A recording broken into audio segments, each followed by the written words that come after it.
Pokemon Scarlet and Violet aren't even a week into its launch, and have been trashing about the game and performance and FPS and glitches and everything. We're not here to do that.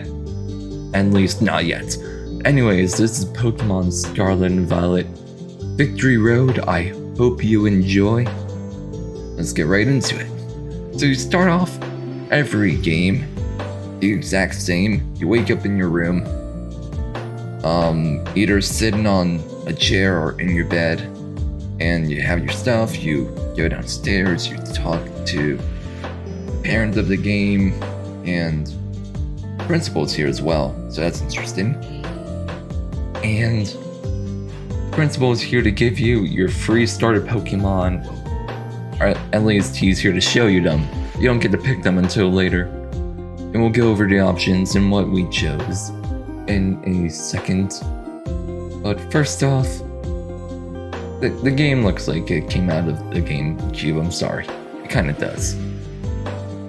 But that's not the point.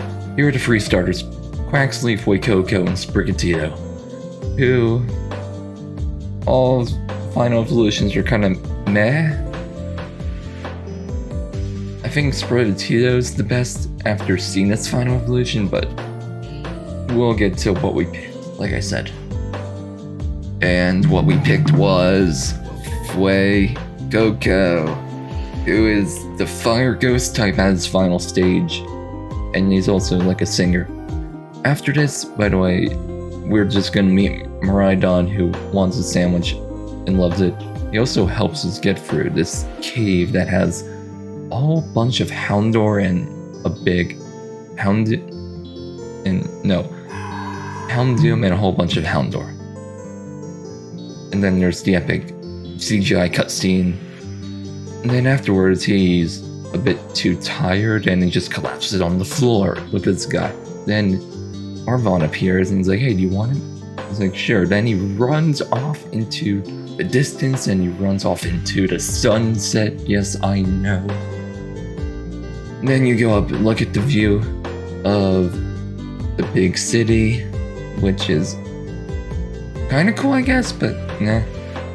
Afterwards, we have to go visit the Pokemon Center and do the whole tutorial thing with the Pokemon Center, Pokemart, and the Wi-Fi station, and the TM craft. That is a mouthful. That is a lot, but the tutorial's only like a minute or two, which is not the worst I've ever seen, so I guess it's fine. Probably wondering why we're going through this part of the game. It's for Victory Road. Well, we're gonna do it once and then we're not gonna do it again, so that's why. So yeah. And then we have to fight Nimona right in front of the gates to the big city, and we kind of off the floor, even though she can terrestrialize her Palmy. At least that's how I think you say it, but that's whatever. We still mop the floor. Again, I'm just kidding. We actually almost lost because we did not have enough coverage for electric types. Because we have a flying type. We have Fuecoco, who took damage before, and then Lechonk, who is just kind of there. We don't use Lechonk later, actually. We just have him for right now until we can get a good team together. Even after all the battle, and you have to do more battle, and as Team Starfall randomly shows up trying to recruit people. But we kind of mopped the floor of them after getting our Terra Orb, which means that we can now terrestrialize, which is kind of cool. After that, we go into the academy. Everyone's talking about us, and we have to answer like 2 questions for some reason, and it's mainly Nimona who asks all the questions. Afterwards, you go and explore the place, talk to Arvon and Nimona again, which is where you get the Victory Road option. It's by her. And then she rambles on about being the champion and the gym badges and everything. And the champion assessment, which is like a little pop quiz. at the end of the game.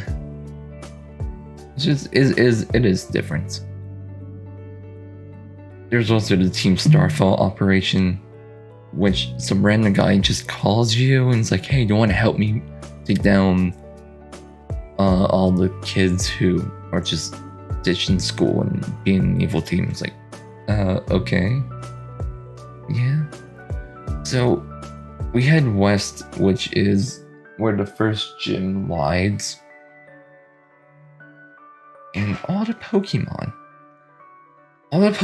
on this route are like level 13 to 17, and I am under leveled actually, which is a bit weird, I would say. It's not really fun because there's a Terra Diglett that is part ground type. Actually, wait, no. It is just straight up ground type. It increases the ground type moves, but we eventually get to the first gym town. Thank God. And the challenge here is to move a giant olive through a maze. Look at this. It's like soccer or football for the rest of the world, but with a giant olive. Yeah, this is a thing. You have to put it into a net. After this, you get to fight the gym leader, who is just like, I don't know, it kind of looks like a pastry chef. Maybe that's what they're going for, but she does have 2 new bug-type Pokemon, which I've never seen before. One looks like a grasshopper, sort of, and the other one is... Actually, I don't even remember what the other one was. I just know her final Pokemon is a Teddiursa that can terrestrialize into a bug-type, which does give us a type advantage on the final Pokemon. So I guess I'll take it. It is also the gimmick of this game, so I guess it's what the game intended. But whatever. Afterwards, you take a picture with each gym leader, and they give you the TM as always. And you would think after this we would go right to the second gym leader, right? Right? No, I end up in the wrong area with level 25 Pokemon in the desert. This is where the 4th gym is located, actually. So I go on for hours fighting all the Pokemon in the desert because they're all rock types, and I can just use Weasel. And you're probably wondering where Weasel came from. And we don't have time for that, we're in a hurry here. So we'll just cut to which is going to the actual second gym town and doing their challenge, which we've all seen. We're all a bit like, about it. They keep showing it off in trailers. It's the Sunflora catching / following thing that we all know and love or either hate it. How it works is that you have to go around the town and find 10 Sunflora and put them into a pin. Yeah. No. Wrong words, but you get the point. And your frame rate drops like crazy, but again, that's besides the point. Afterwards, you go and fight the second gym leader, who jumps off a giant windmill. And it's like, hello there, I've seen that you come this far and I'm an artist. Sure, but you're also holding like a vine whip or like a thorn whip, and you're wearing all thorns, and you look like you just came from, like, I don't know, like a Dracula movie. So, its lineup consists of 1 new grass type and 2 familiar faces that we have seen, and final Pokemon again terrestrializes into a grass type. Yeah. Anyways, on to next one, the third gym, which is giving me Gen 5 electric type city vibes, which this is an electric type gym, so I guess it makes sense. The gym leader here is some sort of streamer who live streams all her gym battles and challenges and everything. But before that, Nimona kind of shows up, and we'll get back to that in a second. But the gym challenge here is to find the principal of the school who just randomly, quote unquote, shows up in the town as we're here. And we have to find him 3 times. Like so. I said like so, thank you. So you have to search for him, find him, then you have to battle a trainer, and then, did I just say, then you have to fight a trainer, then you do it again, then you find him again, then you fight the trainer again, and you find him again, and you get the point. After this, you get to fight the gym leader, but even before that, like I was saying, Nimona shows up and she wants to fight you. So you're now gonna go fight Nimona.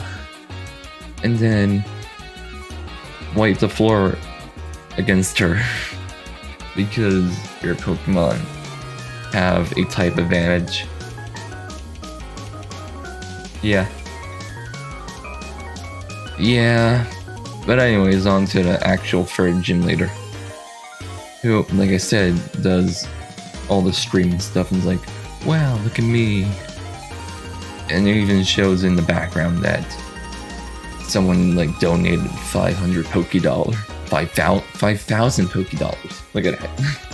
What a simp.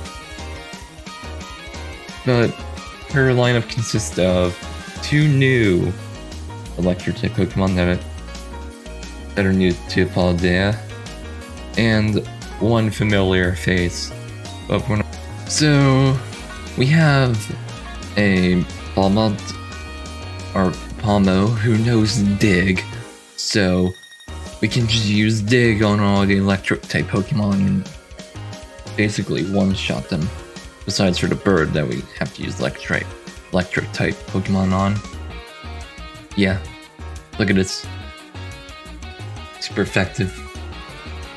And then anyways, on to the next one, which is the 4th gym leader that we tried to battle before, but we failed because I was super unleveled, and now we just beat the guy who beat us before. Hooray! And then we go and actually fight the 4th gym leader who specializes in water types. And he's like an old fisherman, old market guy. I'm not quite sure what his deal is, but we do beat him on our first attempt. He's a really nice guy. Seems like a lot of people in the little town he's in seem to like him a lot. But anyways, that's probably gonna do it for today's video. Thank you for watching and have yourselves a good day.